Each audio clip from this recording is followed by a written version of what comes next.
तो जो आपसे मेरे पास मालूमात आ रही हैं, मैं ये चाहता हूं कि ये एक छोटी सी आप ज़रा वीडियो देख लें ताकि आपको अंदाज़ा हो कि ये हुआ क्या है। क्योंकि मुझे अभी तक, मैं चाहता हूं इसके ऊपर पूरी इन्वेस्टिगेशन हो और इंडिपेंडेंट हो। मैं चाहता हूं जो भी सरकारी बिल्डिंग्स जलाई गई हैं, इन्वेस्टिगेशन हो कि इसके पीछे कौन था। मैं चाहता हूं कि जो बेचारे नौजवान, नहत्ते नौजवान, जो एक हकीकी आज़ादी के लिए और जो उनका हक है कि पुरअमन एहतजाज करना, जो हमेशा हमने किया है, उनको सीधी गोलियां मारी गई हैं।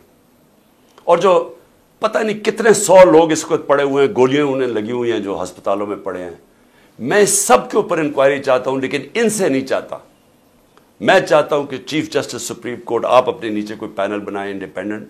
जिस तरह मैंने शुरू में कहा था कि मुझे इंसाफ नहीं मिलने लगा क्योंकि मुझे पता था जिन्होंने मुझे गोलियां मारी हैं वो इतने ताकतवर हैं कि वो नहीं यहां इन्वेस्टिगेशन होने देंगे, ये आज भी नहीं होने देंगे।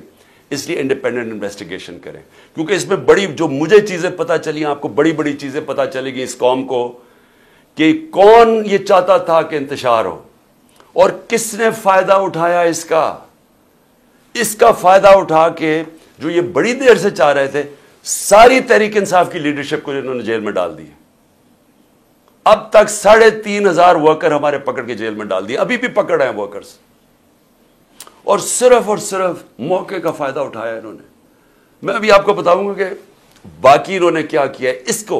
इसकी आड़ के अंदर के जी बहुत बड़ा तहरीक इंसाफ कोई दहशतगर्द जमात है, उसने क्या क्या जुल्म किया है, उसको उठा के बहाना बना के इन्होंने क्रैकडाउन शुरू कर दिया। वो जो ये पहले से ही चाहते थे, केसेस तो पहले ही हो रहे थे, पहले हमारे एक दफा इन्होंने 5,000 वर्कर पकड़ लिए थे।